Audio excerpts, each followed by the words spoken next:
देसी किसान, बदलते भारत की शान।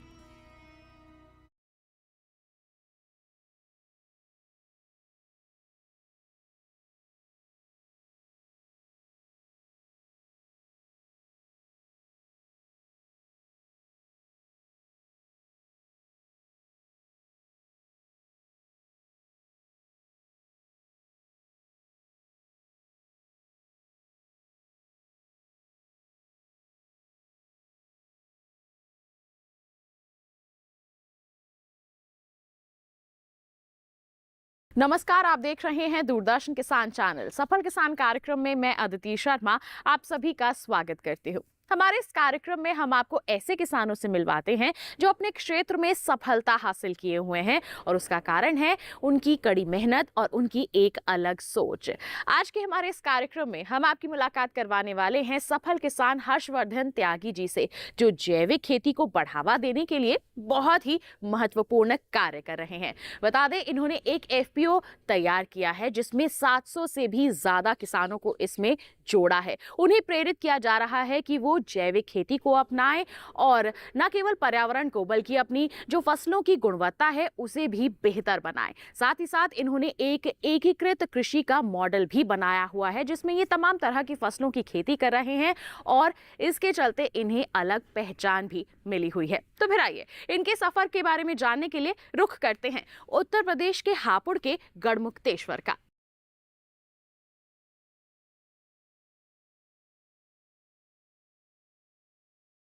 उत्तर प्रदेश भारत का सबसे बड़ा राज्य है, जिसकी आधी से ज्यादा जनसंख्या और अर्थव्यवस्था कृषि पर निर्भर है। राजधानी नई दिल्ली से लगभग 60 किलोमीटर की दूरी पर हापुड़ जिले में हजारों किसान हैं। इन्हीं में से एक हैं हमारे सफल किसान हर्षवर्धन त्यागी, जो पिछले 4 सालों से जैविक खेती कर सालाना 10-12 लाख रुपए कमा रहे हैं। हर्षवर्धन पढ़े लिखे किसान हैं जिन्होंने बीबीए किया है। हर्षवर्धन ने कॉरपोरेट की नौकरी छोड़कर खेतों में कुछ अलग करने की ठानी, इसलिए उन्होंने रसायन मुक्त खेती को चुना। शुरुआत में उन्हें दिक्कत हुई, लेकिन आज अपने काम में सफलता पाकर दूसरे किसानों को भी प्रेरित कर रहे हैं। हर्षवर्धन 3 उद्देश्य लेकर जैविक खेती करते हैं और खेती को व्यवसाय के रूप में बदलना चाहते हैं। मैं पिछले 4 वर्षों से इस क्षेत्र में जैविक और प्राकृतिक खेती कर रहा हूँ। मेरी एजुकेशन बैकग्राउंड मैनेजमेंट की रही। मैंने बीबीए किया शहर से और उसके बाद कुछ समय के लिए मैंने जो है नौकरी की, लेकिन नौकरी में जो सेटिस्फेक्शन थी वो मुझे कहीं ना कहीं नहीं मिल पाई। और जिस जगह मैं बैठा हूँ ये मेरी पुश्तैनी ज़मीन है। हमारे परदादाओं ने, कभी दादाजी ने हमारे ने ये ज़मीन खरीदी थी। इस ज़मीन पर जो है केवल आम की बागवानी हुआ करती थी। तो कई बार विचार आया करता था कि मैं उससे हटकर अगर कभी मौका लगे तो मैं इसमें क्या कर सकता हूँ। इस विषय में काफ़ी कुछ खोज करने की कोशिश करता था। इसी दौरान मैंने जो है अपनी जॉब छोड़ी और 2019 में इस क्षेत्र में प्राकृतिक और जैविक खेती करने का निर्णय लिया। जैविक और प्राकृतिक खेती करने का निर्णय लेने का कारण ये था कि जब मैंने खेती की विषय में जानकारी प्राप्त की तो मुझे पता लगा कि आज के समय में किसानों द्वारा बहुत ही अधिक मात्रा में रसायनों का प्रयोग किया जाता है, बहुत ही हानिकारक केमिकलों का प्रयोग किया जाता है खेती में, जो कि ना केवल किसान के लिए खतरनाक है बल्कि जो उत्पाद को खाने वाले हमारे ग्राहक होते हैं उनके लिए बहुत खतरनाक है। तो सेहत के नज़रिए से देखते हुए मैंने जो है जैविक और प्राकृतिक खेती के विकल्प को चुना। उद्देश्य हमारा शुरू से ये रहा है कि खेती को व्यवसायीकरण के रूप में बदलना है और उसको बदलने के लिए 3 मुख्य पहलू जिन पर हमने काम किया। नंबर 1, लागत को घटाने के लिए रासायनिक खेती को छोड़कर प्राकृतिक और जैविक खेती के विकल्प को चुनना। नंबर 2, सामूहिक रूप से प्रयास करना, संगठन बनाना, किसानों को एकत्रित करना ताकि समूह में खेती करने का जो है उन सभी को अवसर मिले, उसका लाभ मिले। और तीसरा काम हमने किया, किसान उत्पादक संगठन बनाकर अपने उत्पादों का प्रसंस्करण करके उनको खुद ग्राहकों तक पहुंचाने का काम हमने अपने इस किसान उत्पादक संगठन के माध्यम से किया। हर्षवर्धन त्यागी और उनकी खेती की चर्चा दूर दूर तक है, जो अपनी बागवानी से सैकड़ों किसानों को प्रेरित कर रहे हैं। हर्षवर्धन अपने खेतों में आम के पौधों के साथ सरसों की इंटरक्रॉपिंग यानी सहफसली करते हैं। इसके लिए वो आम के पेड़ों के बीच दूरी का ध्यान रखते हैं। ऐसा करने से मुख्य फसल के पौधों के बीच खरपतवार भी नहीं उग पाती है। हर्षवर्धन का उद्देश्य किसानों को यही बताने का है कि सहफसली से खूब फायदा होता है। हर्षवर्धन ने अपने खेतों में बाखला, शलगम, मूली जैसी कई फसलें लगाई हैं और वो दूसरे किसानों को भी यही समझाते हैं कि सहफसली किसानों के लिए बेहद फायदेमंद है। आम के बाग के अंदर हमने इंटरक्रॉपिंग में सरसों की खेती भी ली हुई है। पीछे आप देख सकते हैं, बिना किसी खाद के, बिना किसी हमने रसायन के ये सरसों की पैदावार आम के बीच में ली है। हमारे यहाँ एक भ्रांति है कि आम के बाग के अंदर हम जो है किसी तरह की खेती नहीं कर सकते, लेकिन अगर आम के बाग को हम तरीके से लगाएं, उसमें गैप रखें पेड़ों में, तो इंटरक्रॉपिंग में हम और भी फसल ले सकते हैं। जैसे हमने सरसों ली है, साथ में इसमें आम पे भी बड़ा अच्छा असर पड़ता है। जब भी आम के दो पेड़ आपस में टकरा जाते हैं तो दोनों ही पेड़ों पर फसल का जो है नुकसान होता है, हमें पैदावार कम मिलती है। वहीं अगर हम आम के पेड़ों को थोड़ा दूरी पे लगाएं और साथ में इंटरक्रॉपिंग में सरसों या इस तरह की फसल ले लें जिससे बाग को कोई नुकसान नहीं होता, तो हमारी जो है खर्चा जो है आम के मैनेजमेंट में वो भी निकल आता है और साथ में हमें एडिशनल एक क्रॉप मिल जाती है। इसके अलावा यहाँ पर हमने इसी बाग के अंदर सब्जियों की खेती भी की है। हमने बाकला लगाया हुआ है, उसके अलावा हमने जो है गाजर लगाई है, मूली लगाई है, शलगम लगाई है। ये सब खेती भी हमने इसके साथ में की है और इसके साथ साथ हमने थोड़ा सा गैप बनाते हुए आम के पेड़ों में गन्ने को भी ट्रायल पे रखा है कि यहाँ पे गन्ने का कैसे रिजल्ट आता है। तो कुल मिला के ये एक मॉडल फार्म है हमारा, जिसमें हम किसानों को ये समझाते हैं, सिखाते हैं कि प्राकृतिक खेती का सबसे अहम जो पहलू है वो ये है कि हम मल्टी क्रॉपिंग यानी जैव विविधता के साथ जो है सहफसली खेती करें। उसके लिए हमें मल्टीपल क्रॉप्स जो है अपने खेत पे लगानी पड़ेंगी, उसका हमने एक मॉडल बनाया है। इससे ना केवल पेस्ट मैनेजमेंट होता है बल्कि न्यूट्रिशन मैनेजमेंट भी होता है और साथ में हमें जो है एडिशनल क्रॉप के साथ साथ अच्छा मुनाफा भी होता है किसान के तौर पर। हर्षवर्धन जैविक खेती को बढ़ावा देने के लिए आरंभशील किसान उत्पादक संगठन नाम का अपना एफपीओ भी चलाते हैं। हर्षवर्धन के इस एफपीओ से पिछले 2 साल में 750 से ज्यादा किसान जुड़ चुके हैं। किसानों के उत्पादों को उपभोक्ताओं तक पहुंचाने के लिए इसका प्रचार भी वो अपनी वेबसाइट के जरिए करते हैं। जैविक खेती को बढ़ावा देने के लिए बीते 2 सालों में 3,500 हेक्टेयर जमीन को किसानों ने रसायन मुक्त किया है। ये सब हुआ जैविक खेती को अपनाकर। अपने संगठन के जरिए हर्षवर्धन किसानों की समस्याओं का हल निकलवाते हैं और सरकारी योजनाओं का लाभ किसानों तक पहुंचाते हैं। एफपीओ में मेरा जो कार्य है वो किसानों की ट्रेनिंग्स कराना, किसानों को जैविक और प्राकृतिक खेती की तरफ जो है उनका रुझान बढ़ाना, उनकी पैदावार को उचित मूल्य दिलाना और उसके बाद प्रसंस्करण करा के उस प्रोडक्ट को, उस उत्पाद को सीधे उपभोक्ताओं तक पहुंचाना। इस पूरे प्रयास में मेरा काम होता है मॉनिटरिंग करना हर एक चीज़ को, मार्केटिंग टीम के साथ बैठ के उनके साथ मार्केटिंग की स्ट्रेटेजी बनाना। उसके अलावा जो भी हमारे किसान भाई हमारे साथ जुड़ रहे हैं उनको केमिकल फ्री या रासायनिक मुक्त खेती करने में कोई समस्या आ रही है, उनकी पैदावार में कोई दिक्कत आ रही है, उनको उन्नत किस्म के बीज की उपलब्धता कराना, ये सभी कार्यों को देख रेख जो है पिछले 2 सालों से मैं यहाँ करता आ रहा हूँ। और हमें पूरी उम्मीद है कि हमारा जो ये एफपीओ है, जो इसका मूल उद्देश्य है, जो कि हमारा गंगा रीजन के आसपास का जो जितना क्षेत्र है ये, इसको पूर्ण रूप से रसायन मुक्त करना, उस दिशा में हम काम कर रहे हैं।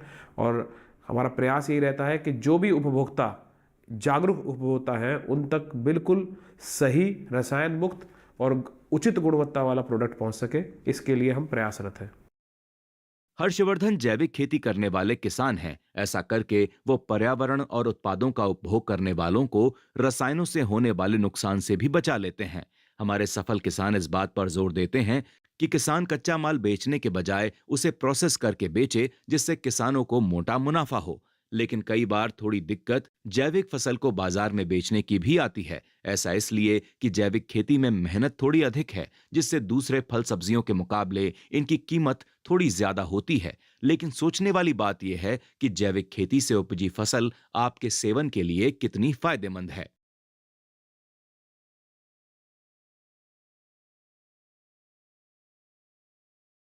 यहाँ वक्त हो चला है कार्यक्रम में एक छोटे से ब्रेक का। आप कहीं मत जाइए। ब्रेक के बाद हमारे सफल किसान हर्षवर्धन त्यागी जी से उनकी खेती के बारे में और एफपीओ के बारे में और भी ज्यादा जानकारी हासिल करेंगे। बने रहिए दूरदर्शन किसान पर, देखते रहिए कार्यक्रम सफल किसान।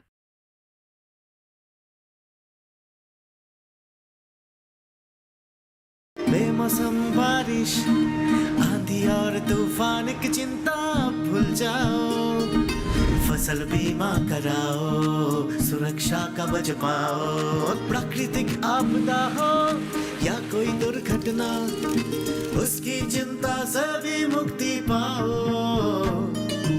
फसल बीमा कराओ। हमने फसल बीमा योजना को अधिक प्रभावी बनाया, उसके दायरे में ज्यादा किसानों को लाए। अब तक 19 करोड़ 67 लाख से अधिक किसान आवेदनों को फसल मुआवजा मिला। रबी फसल बीमा के लिए शीघ्र पंजीकरण कराएं। बैंक शाखा, बीमा कंपनी, कृषि ऋण समिति, जन सेवा केंद्र से संपर्क करें या www.pmfby.gov.in पर ऑनलाइन आवेदन करें। बीमा कंपनी के प्रतिनिधि से घर बैठे एड ऐप द्वारा बीमा करा सकते हैं। फसल बीमा से संबंधित जानकारी के लिए हेल्पलाइन नंबर 14447 पर कॉल करें। फसल बीमा कराओ, सुरक्षा कवच पाओ।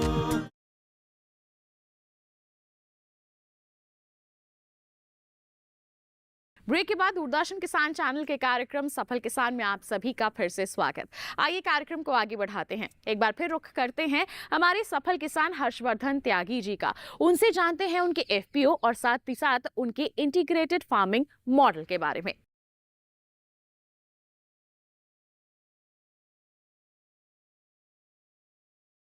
हर्षवर्धन और उनकी खेती की मिसाल दूर दूर तक दी जाती है। पिछले 4 सालों से उन्होंने जैविक और प्राकृतिक खेती कर आसपास के गांवों में अपनी पहुंच बनाई है। हर्षवर्धन रसायनों के बिना खेती करते हैं और प्राकृतिक तरीके से ही अपने खेतों को कीटों से बचाते हैं। हर्षवर्धन रासायनिक खेती की तरह कीटों को मारते नहीं बल्कि उन्हें भगाते हैं। हर्षवर्धन कैसे करते हैं ये सब और क्या है इसकी विधि, सुनिए।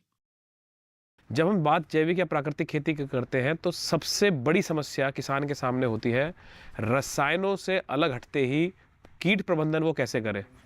अब जब हम कीट प्रबंधन की बात करते हैं तो रासायनिक खेती में उसके बहुत सारे हानिकारक रसायनों का उपयोग करते हुए हम खेती कर सकते हैं।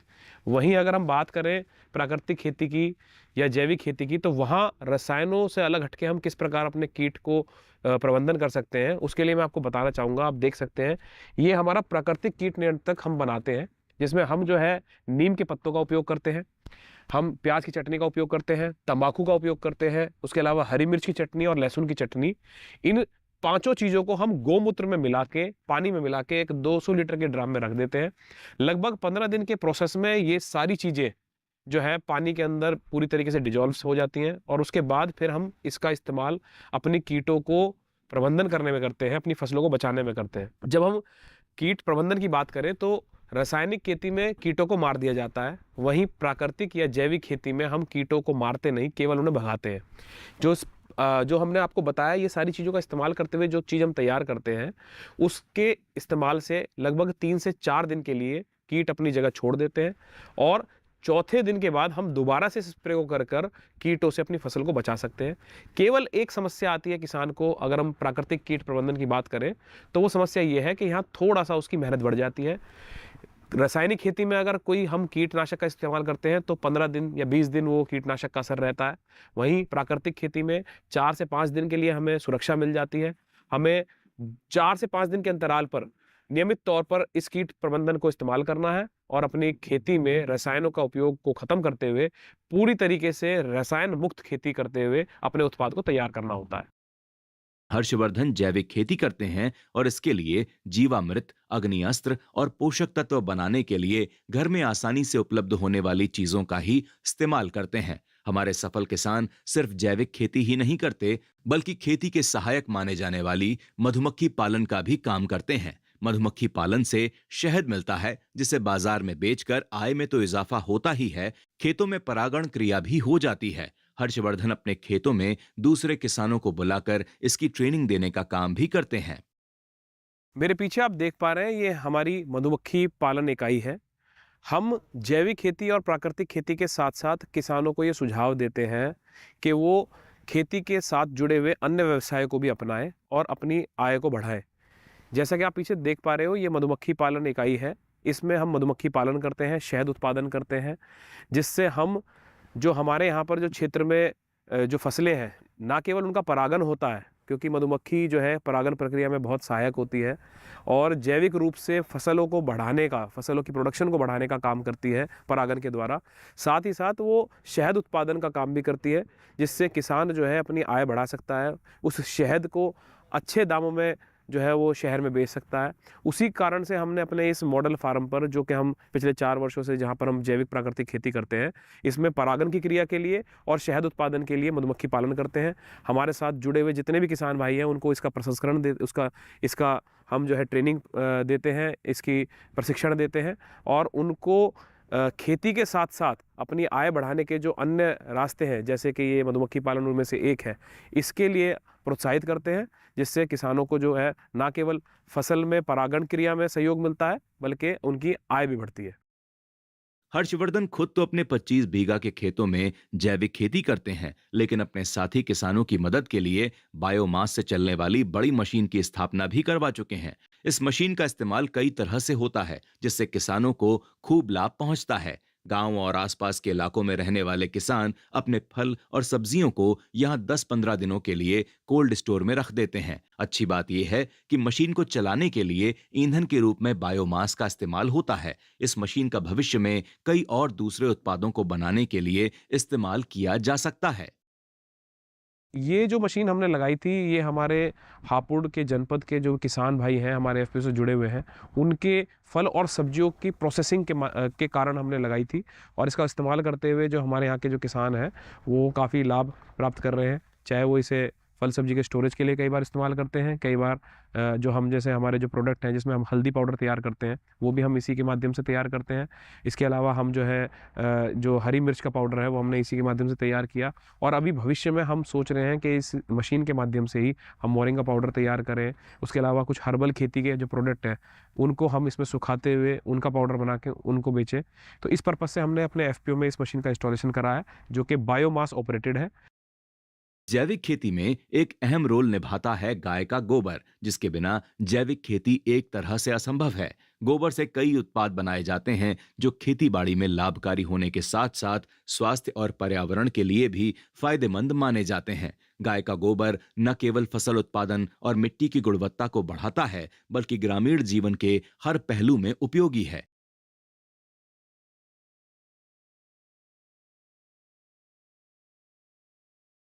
कार्यक्रम में फिलहाल रुक रहे हैं एक और छोटे से ब्रेक के लिए। बने रहिए दूरदर्शन किसान पर, देखते रहिए कार्यक्रम सफल किसान।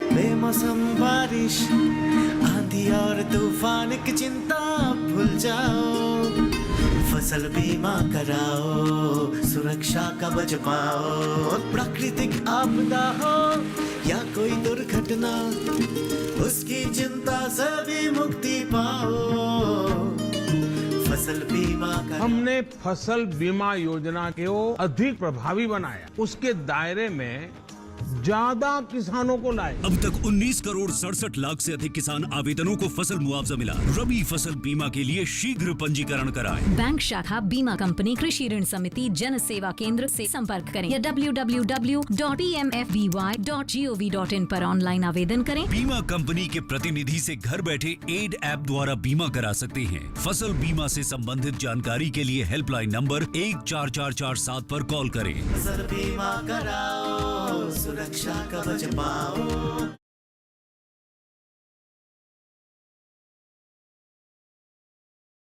ब्रेक के बाद दूरदर्शन किसान चैनल के कार्यक्रम सफल किसान में आप सभी का फिर से स्वागत है।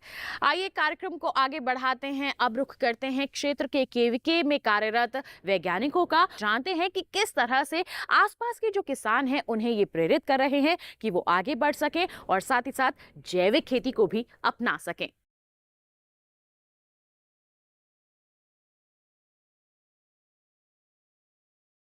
जैविक खेती को बढ़ावा देने के लिए राष्ट्रीय जैविक एवं प्राकृतिक खेती केंद्र और इससे जुड़े वैज्ञानिक किसानों को समय समय पर खेती किसानी से जुड़ी सही और जरूरी जानकारी उपलब्ध कराते हैं। किसानों को प्राकृतिक खेती करने के लिए प्रेरित किया जाता है। इसके अलावा केवीके भी देश के हजारों लाखों किसानों के मार्गदर्शन के लिए काम करते हैं। हमारे सफल किसान हर्षवर्धन की कैसे केवीके के वैज्ञानिकों ने मदद की, सुनिए। हर्षवर्धन त्यागी के यहाँ फार्म पे पहुँचे, हमारे कृषि विज्ञान केंद्र से जुड़े हुए हैं और कृषि विज्ञान केंद्र के मैंडेट के हिसाब से हम उनको ट्रेनिंग और जानकारी देते रहते हैं। नए नए इनोवेशन से संबंधित उनको अवगत कराते हैं। जैसे महिला ही है खेती से जुड़ी है तो इनकी ट्रेनिंग कराती है। जैसे बेरोजगार युवक है, बेरोजगार युवकों के लिए ट्रेनिंग आयोजित की जाती है। तो बेरोजगार युवकों के लिए 5 दिन की ट्रेनिंग होती है। उसमें फसल से संबंधित या पशुपालन से संबंधित और खेती के संबंधित जैसे फसलों में जो कीट लगती है उनके किसानों को उस ट्रेनिंग के द्वारा उनको जागरूक किया जाता है। उनके फील्ड में जाके विजिट करा के उनको डायग्नोसिस विजिट करा के फसलों की जांच करके उनको बीमारी के बारे में या कीट के बारे में उसका समाधान किया जाता है। हर्षवर्धन अपने किसान साथियों के साथ जैविक खेती करने के लिए मशहूर हैं। खेतों के लिए जीवामृत, बीजामृत, अग्नियास्त्र, फर्टिलाइजर्स सब खुद ही बनाते हैं, वो भी जैविक तरीके से। हर्षवर्धन और उनके साथी किसान मिलकर जैविक खेती करते हैं और हर रोज एक दूसरे से कुछ नया सीखते हैं, जिससे इन्हें खूब लाभ होता है। हर्षवर्धन अकेले जैविक खेती से सालाना 10 से 12 लाख रुपए मुनाफा कमा लेते हैं। वहीं इनके एफपीओ ने भी हर साल अच्छा मुनाफा किसानों को दिया, जिसका सालाना टर्नओवर 1 करोड़ तक पहुंचा। मैं पिछले 4 वर्षों से इस मॉडल फार्म पर जैविक और प्राकृतिक खेती करते हुए पूरी तरीके से रसायन मुक्त खेती कर रहा हूं। और इस 25 बीघा के खेत में आप देख सकते हैं हमने आम का भी पेड़ लगाया हुआ है, आम का बाग भी है। उसमें इंटरक्रॉपिंग में हम सब्जियां भी कर रहे हैं, हमने गन्ना भी किया, सरसों भी की, हम गेहूं पर भी काम करते हैं। इसके अलावा इस बाग के अंदर हमने 12 से 15 तरह तरह वैरायटी के हमने जो है अलग अलग प्रकार के फलों के पौधे भी लगाए हुए हैं, जिसमें लीची भी है, आंवला भी है, चीकू भी है, कटहल भी है। भिन्न भिन्न प्रकार के हमने पेड़ पौधे लगाते हुए यहाँ बायोडाइवर्सिटी मेंटेन की। इस 25 बीघा भूमि से आज 4 साल के बाद, जब मैं 4 साल मेरे पूरे हो चुके हैं जैविक प्राकृतिक खेती करते हुए, मैं 10 से 12 लाख रुपए की आमदनी सभी खर्चे काट के एक किसान के तौर पर कर पाता हूँ। इसके साथ साथ हमने अपना किसान उत्पादक संगठन बनाया, जिसमें 750 से अधिक किसानों को और जोड़ा, और उन सभी के साथ जोड़ते हुए हमने एफपीओ के टर्नओवर को 1 करोड़ रुपए तक हम इस साल लेके गए हैं। तो इन्हीं सब चीज़ों को करते हुए हमने जो है प्रयास किया है कि हम जो है रसायन मुक्त खेती की तरफ बढ़ें, किसानों को बढ़ाएं, उपभोक्ताओं को रसायन मुक्त उत्पाद प्रोवाइड करवा पाएँ। और उस क्षेत्र में हम पिछले 2 साल से एफपीओ के माध्यम से काम कर रहे हैं, और निजी तौर पर मैं पिछले 4 वर्षों से इस खेत पर जो है पूर्ण रूप से रसायन मुक्त खेती कर रहा हूँ।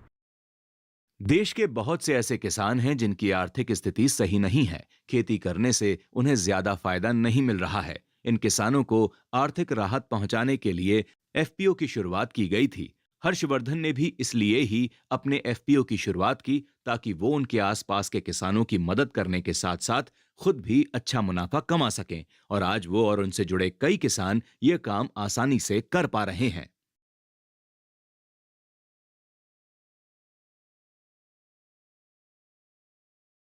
तो ये था हमारा आज का कार्यक्रम सफल किसान, जिसमें हमने मुलाकात की हमारे सफल किसान हर्षवर्धन त्यागी जी से। उनके अब तक के सफर को जाना, किस तरह से उन्होंने एफपीओ का निर्माण करके न केवल खुद को सशक्त बनाया है, बल्कि अन्य किसानों को भी वो प्रेरित कर रहे हैं और उनका सहारा भी बन रहे हैं कि वो भी सशक्त हो सके। तो इसी के साथ बता दें, आज के हमारे इस कार्यक्रम में बस इतना ही। उम्मीद करते हैं कि आज के हमारे सफल किसान से मिलकर, उनकी दास्तान को जानकर आप भी उनसे जरूर प्रेरित हुए होंगे। साथ ही आपको बता दें, ऐसी ही कोई दास्तान अगर आपके पास भी है जो आप हम तक पहुंचाना चाहते हैं, उसके लिए आप हमें ईमेल कर सकते हैं। ईमेल आईडी है safalkisan@gmail.com। आप हमें पत्र भी लिख सकते हैं। पता है हमारा सफल किसान, कमरा नंबर 77, CPC दूरदर्शन, खेलगांव, नई दिल्ली 110049। तो इसी वादे के साथ कि अगले अंक में फिर होंगे हाजिर एक ऐसी ही अनोखी और नई दास्तान लेकर। तब तक के लिए हमें दीजिए इजाजत, लेकिन आप बने रहिए दूरदर्शन किसान पर। नमस्कार।